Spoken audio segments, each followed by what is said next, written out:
ملک صاحب، جناب ابرار بھائی، شعیب بھائی، جتنے میرے ساتھی یہ تھے بیٹھے ہو، میں میرے خیال اردو اس گل کر کے نا، کیونکہ ریکارڈنگ بھی ہو رہی ہے، میں ساروں کا شکر گزار ہوں. آپ نے اپنا قیمتی ٹائم نکالا ہے. تقریباً ابھی رات کے 11:12 ہیں، رمضان کا ٹائم ہے. میں خود بھی پشاور سے آ رہا ہوں اور پھر مختلف جگہوں میں افطاری اور تعزیت اور دعائیں میں کرتا ہوا ادھر آیا ہوں. آپ نے انتظار کی ہے. معذرت چاہتا ہوں کہ آپ تھکے بھی ہوں گے.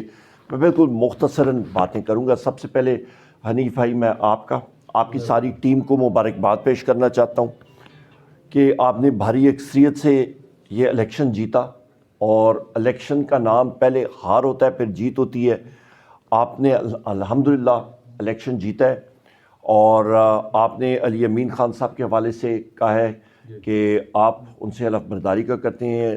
چیف منسٹر علی امین خان بھائی بھی ہیں، دوست بھی ہیں، اور اس خاص کر یہ پچھلے 1.5-2 سال میں جو ہم نے ٹف ٹائم گزارا ہے، تو رات کو 4 بجے تک ہماری پلاننگ، علی امین خان اور میری، ہم لوگ پلاننگ کر رہے ہوتے تھے کہ الیکشن کے حوالے سے، سیٹس کے حوالے سے، ملکی حالات کے حوالے سے. الحمدللہ ایک بہترین چیف منسٹر ہیں، اور میں ضرور آج رات نہ ہوا تو کل صبح سب سے پہلا کام میں یہ کروں گا کہ آپ کے لیے ٹائم لوں، اور بالخصوص آپ کے جو مطالبات ہیں اس پریس کلب کے.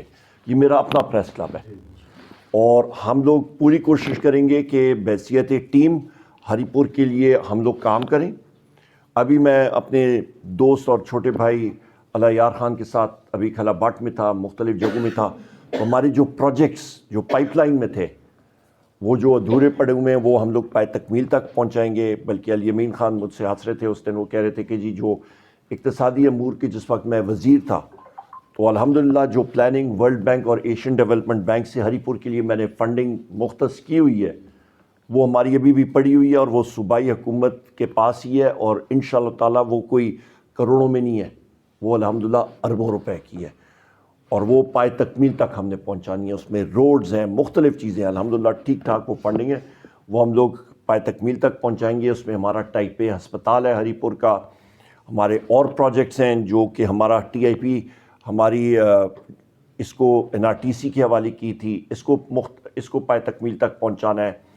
آپ کے پریس کے جو آپ نے ابھی میڈیا کالونی کے حوالے سے بات کی ہے، آپ کے جرنلسٹ جو ہمارے ساتھی ہیں ان کے پلاٹس کے حوالے سے بات کی ہے، مجھے ڈیٹیلز آپ یا ملک صاحب، آپ ابرار بھائی، آپ ہمیں بتا دیجیے گا تو اس کو ہم لوگ پائے تکمیل تک پہنچا سکیں.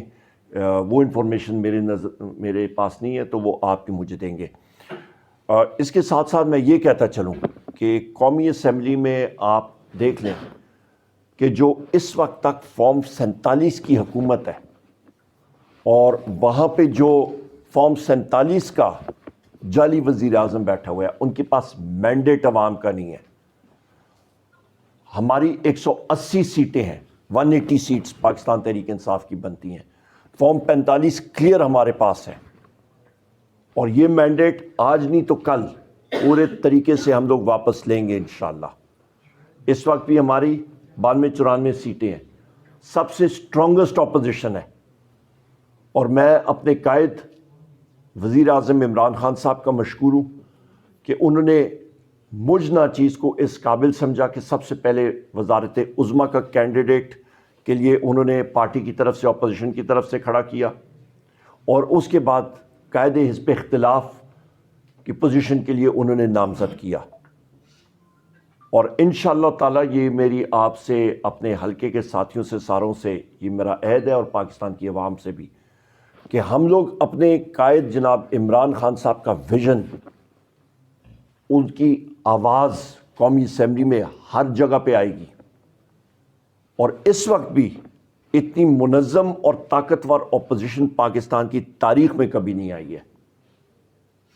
اس کی وجہ کہ ہم لوگوں نے آ کر دریا عبور کیا ہے، لاٹھیاں کھائی ہیں، ٹیئر گیس شیلنگ کھائی ہے، ہمارے لوگوں نے اذیتیں لی ہیں، ٹارچر ہوئے ہیں، ان کے ناخن نکالے گئے ہیں.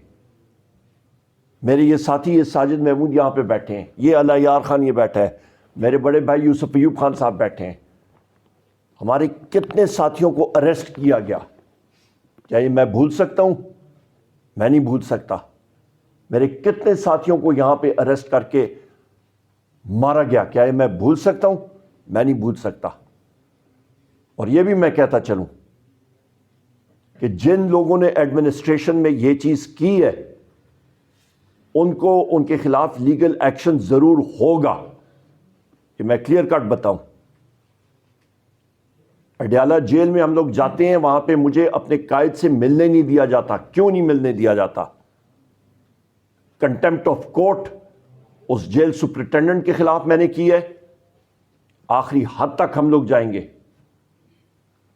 اس کے ساتھ ساتھ جو ایف آئی آرز, بوگس ایف آئی آرز وہ کی ہیں, چاہے وہ عمران خان صاحب ہوں, چاہے وہ شاہ محمود قریشی صاحب ہوں, چاہے وہ پرویز الہی صاحب ہوں, چاہے وہ ہماری خواتین جو پابند سلاسل ہیں, چاہے ہمارے مرد حضرات پابند سلاسل ہیں, یا میرے 108 لوگ ملٹری کورٹس میں جن کے خلاف کیسز ہو رہے ہیں, جھوٹے کیسز ہو رہے ہیں, ہم لوگ ان کی پیروی کریں گے اور قانونی طور پہ ان کو بری کر کے انشاءاللہ تعالی ہم لوگ لائیں گے. یہ ہمارا قوم سے اور سارے لوگوں سے ہمارا وعدہ ہے, یہ ہم پہ ذمہ داری ہے. اور اس کرپٹ حکومت کو, چاہے وہ شہباز شریف ہو یا اور اس کے یہ حواریوں, چاہے وہ محسن نقوی ہو, ان کا ہم لوگ تعاقب کریں گے. ان میں اتنی جرت نہیں ہے کہ وہ وہاں پہ ہمیں فیس کر سکیں. میری سیٹ کے بالکل اتنا فرق ہے جس طرح لایار خان کا اور یہاں پہ بیٹھیں اتنا فرق ہے وزیر اعظم اور حزب اختلاف کے لیڈر کی سیٹ کا, پر اس پہ وہ جرت نہیں ہے کہ وہ وہاں پہ بیٹھے. وہ فیس نہیں کر سکتا. ان کے کرپشن کے چارجز ہیں, اور جس طرح ان کو ڈرائنگ مشین کے اندر, واشنگ مشین کے اندر ڈالا گیا ہے اور نکالا گیا ہے, ہم لوگ ان کا تعاقب کریں گے. اور دنیا نے دیکھا ہے. آخر میں 2-4 باتیں اہم آپ کے سامنے میں رکھنا چاہتا ہوں کہ 6 ججز اسلام آباد ہائی کورٹ نے جو سپریم جوڈیشل کاؤنسل کو خط لکھا ہے کہ انٹیلیجنس ایجنسیز کے ایجنٹس نے جسٹسز کے کمروں کے اندر بگنگ ڈیوائسز رکھی ہیں, ان کے بہنوئی کے ایک جج کے بہنوئی کو پکڑ کے ٹارچر کیا گیا. یہ کوئی آپ یا میں نہیں کر رہے ہیں, وہ تحریری خط ہے. لوور جوڈیشری کے ججز کو نشانہ بنایا گیا. کیوں؟ کیونکہ وہ قیدی نمبر 804 کے خلاف فیصلے دیں. ہم لوگ اس کو کنڈیم کرتے ہیں اور ڈیمانڈ کرتے ہیں کہ سپریم جوڈیشل کاؤنسل اور چیف جسٹس آف پاکستان جرت کا مظاہرہ کریں. جو اس وقت انہوں نے یہ ایک کمیشن بنایا ہوا ہے, یہ ٹرک کی بتی کے پیچھے ہم لوگ اس چیز کو ریجیکٹ کرتے ہیں. بحیثیت پاکستان تحریک انصاف ہم لوگ ٹوٹلی اس چیز کو ریجیکٹ کرتے ہیں, اور ہماری ڈیمانڈ ہے کہ سپریم جوڈیشل کاؤنسل اور چیف جسٹس ایکشن لیں. عمران خان صاحب نے ایک جج صاحبہ کے بارے میں ریمارکس آئے, ان کے خلاف انہوں نے ایف آئی آر لگا دی. کیوں نہیں یہ لوگ ایف آئی آر لگا رہے ہیں ابھی؟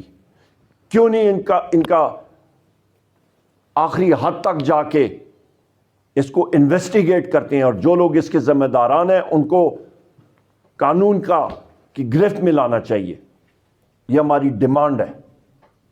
ایک ملک